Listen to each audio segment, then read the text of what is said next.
Student, সরকার এখানে নাক গলাইতেই পারে না। They have no right. আপনি সেটার মন্ত্রী, সেটার প্রধানমন্ত্রী, হ্যাঁ এখন সে বাংলাদেশে 6 কোটি আছে কাঙ্গালি।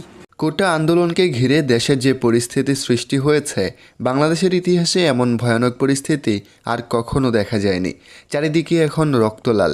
এই পরিস্থিতিতে আমাদের ছাত্র সমাজ এখনও যেভাবে গর্জন দিয়ে যাচ্ছে, সেগুলো শুনলে বুকের মধ্যে একটা কাঁপন সৃষ্টি হয়, একটা আলাদা সাহস তৈরি হয়। গোষ্ঠীমারি রাজনৈতিক দল, আমার দরকার আমাদের সন্তানদের বাঁচানো। আমি এখানে থাকবো, এখান থেকে আমাকে কেউ সরাইতে পারবে না। ভাই আমার দিকে তাকান, ভাই আমার দিকে তাকান। এই ভিডিওতে আমরা আপনাদের সেসব সাহসী গর্জন শোনাবো, যেগুলো শুনলে আপনিও জ্বলে উঠবেন। চলুন লাইক দিয়ে শুরু করা যাক। ঢাকা বিশ্ববিদ্যালয়ে পড়তেন আপনি?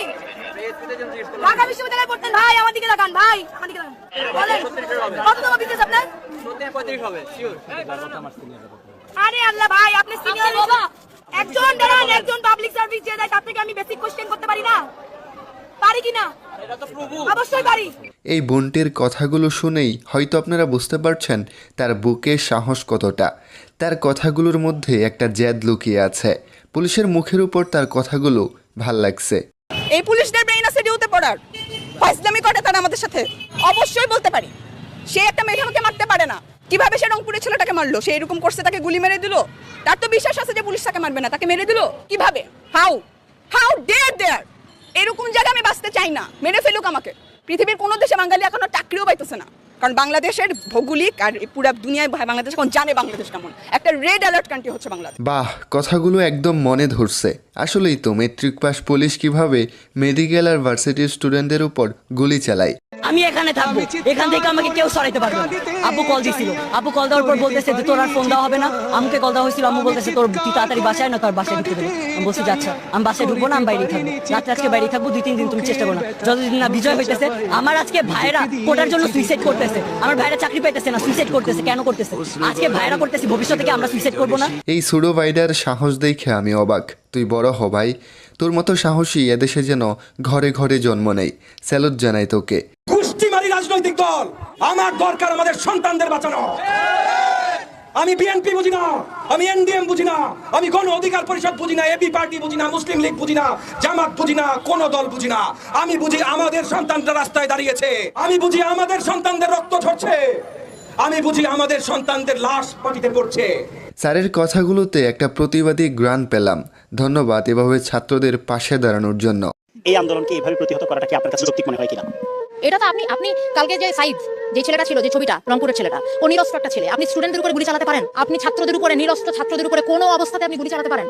এটার জবাব প্রশাসনকে দিতে হবে। বাংলাদেশের মানুষ এটা জানতে চায় যে আমরা একটা প্রাণের কথা বলবো, একটা দাবি তুলবো। আপনার সেটা পছন্দ না হতে পারে, আপনি বাহাস করেন আমার সাথে, আপনি আমাকে কথা বলতে দিবেন না। আমি কথা বলবো, আপনি গুলি করে মারবেন। ওটা মায়ের বাচ্চা, ও একটা বোনের ভাই, আপনি ওকে মেরে ফেলছেন। এটা একটা কথা হলো? এই আপুর কথাগুলো একদম রাইট। দাবি পছন্দ নাই হতে পারে, তাই বলে ছাত্রদের উপর গুলি চালানোর অধিকার দিল কে তোদের? ভাই ওই যে কালকে আপনারা বাড়ি যাচ্ছে, ভাই শুট করেন একটা ক্লিপ নেই। এটা কেমন মিডিয়া? ওরা কারা? ওরা কি আমাদের বন্ধু? ওরা কি আমাদের বন্ধু? সরকারের গোলাম, সরকারি গোলাম। ওরা পাঁচ আটলে মানে না চাটলে ইয়াটি, পাঁচ আটলে সঙ্গী, না চাটলে জঙ্গি। দেশ টাকার বাপের কেনা না, লাখো শহীদের রক্তের বিনিময়ে দেশ পাই। এই মেয়েটা সরকারের গতি নামিয়ে দিয়েছে। এরকম সাহসী নারীকে দেখলে স্যালুট করতে মন চাই। আমার এখন কিছু নাই, আমি এখন নিজে সুইসাইড করে ফেললো, কোনো কিছু নাই। আমি বিচার দিয়ে যাচ্ছি, জগতের কাছে বিচার দিয়ে যাবো। আমি আমার ছেলেটাকে নিয়ে আমি নিজেও শেষ হয়ে যাবো।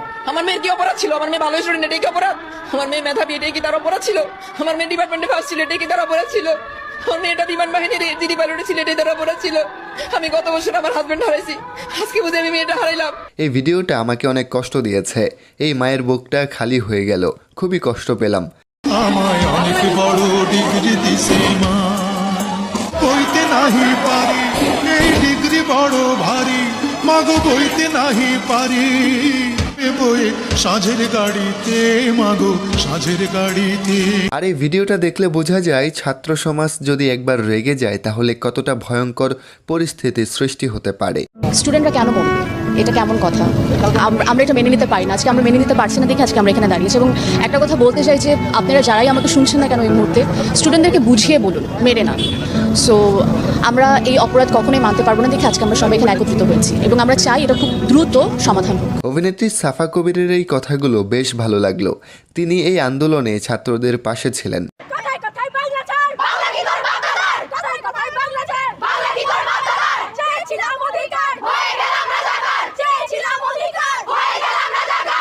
সাহসী নারীদের এই স্লোগানগুলো যে কারোর রক্ত গরম করে দেবে। তাদের স্লোগানে প্রতিবাদের গন্ধ পাওয়া যায়। আপনি স্যাটের মন্ত্রী, স্যাটের প্রধানমন্ত্রী, হ্যাঁ এখনো সে বাংলাদেশে 6 কোটি আছে কাঙ্গালি, আর আপনি কোন গরিব নাই। রাস্তায় নামে একদিন ঘুমাইয়া দেখেন, ঘুমাইয়া দেখেন। তাছাড়া ধরে ভরে তো পলানের রাস্তা পাবা না। ওই কাকা কইছো না, পাবা না পলানের রাস্তা। আর যাই হোক, চাচার এই কথাগুলো আমার সবচেয়ে বেশি ভালো লেগেছে। তার কথাগুলো 100% সত্য। না মেনে উপায় আছে? আমি একজন মুক্তিযোদ্ধা হিসেবে আমাকে অনেক সম্মান দেখিয়েছে। আমার মুক্তিযুদ্ধের সার্টিফিকেট ওকে দিব, ওই জন্য কালকে নিয়ে যায়। আচ্ছা, কিসের সার্টিফিকেট? মুক্তিযুদ্ধের। কিসের মুক্তিযুদ্ধ? হ্যাঁ, মুক্তিযুদ্ধ হয়েছিল। তুমি আমার মহান মুক্তিযুদ্ধ সম্পর্কে উল্টা পাল্টা বলবো না। চুপ করো। মুক্তিযুদ্ধ যদি হইতো আর সত্যি যদি মানুষের মুক্তি হইতো, তাহলে তোমার সার্টিফিকেট দেখে আমার চাকরি নিতে হইতো না। এতে ফার্স্ট ক্লাস পাওয়ার পর 5 বছর ধরে ঘরে বেকার বসেছি। ওই থাম না, মুক্তিযুদ্ধটা এখন করবো। এই কি বলিস? প্রয়াত চিত্রনায়ক মান্নার 2001 সালের এই ছবির কথাগুলো 2024 সালে এসে 100% মিলে গেল। আমরা কেন হল ছাড়বো? আমরা স্বায়ত্তশাসিত প্রতিষ্ঠানের স্টুডেন্ট। সরকার এখানে নাক গলাইতেই পারে না। They have no right. আপনাকে মাঠে নামাইয়েন না। শান্ত হিংস্র বাঘিনী বাঘকে মাঠে নামাইয়েন না। এগুলো তো যুবক। আমরা তো অযৌক্তিক কোনো দাবি নিয়ে এখানে আসিনি। আমরা বলিনি এই কোটা বাতিল করেন, আমরা বলছি সংস্কার করেন। আমরা মেরে বের হবো, লাশ হয়ে বের হবো ওখান থেকে। আমরা লাশ হয়ে বের হবো ওখান থেকে। এই আপুটার কথাগুলোর মধ্যে একটা শক্তি আছে। সরকারকে উদ্দেশ্য করে এভাবে কথা বলতে বুকে সাহস লাগে, যা এই মেয়েটার রয়েছে। দেশ বিক্রি করে খাইয়ে দিচ্ছে অলরেডি। দেশের মানুষের বুকে পাখির মতো গুলি করছে। দেখার আমি দেখাচ্ছি। এই দেখেন, মাথায়, হাতে, এই হাতে বুকে আছে গুলি এমন ভাবে করছে। আর আমার হাতে অলরেডি ওনাদের ছোড়া, ওনাদের এই ভাইটার কথাগুলো শুনে অনেক খারাপ লাগলো। তার মাথাতেও গুলি লেগেছে। কতটা নিচে নামতে পারে বাংলার পুলিশ একবার ভেবে দেখুন।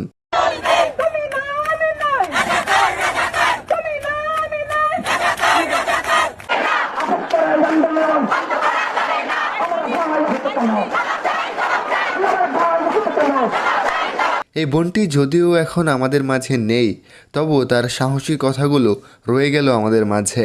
দোয়া রইল আপনি ভালো থাকবেন।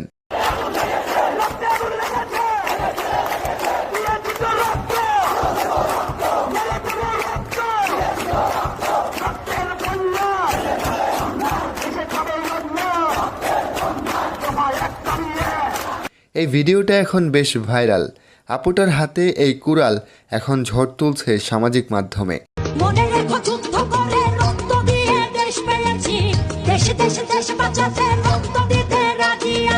হাজার হাজার পুলিশের সামনে দাঁড়িয়ে এই ভাইটার গর্জনগুলো কতই না সাহসের। প্রতিটা মায়ের বুকে যেন এমন ছেলে জন্ম নেই। আজকের এই ভিডিওর কোন ডায়লগটা বা কোন গর্জনটা আপনার মনে ধরেছে অবশ্যই কমেন্টস করে জানাবেন। দেখা হচ্ছে পরের ভিডিওতে। ধন্যবাদ সবাইকে।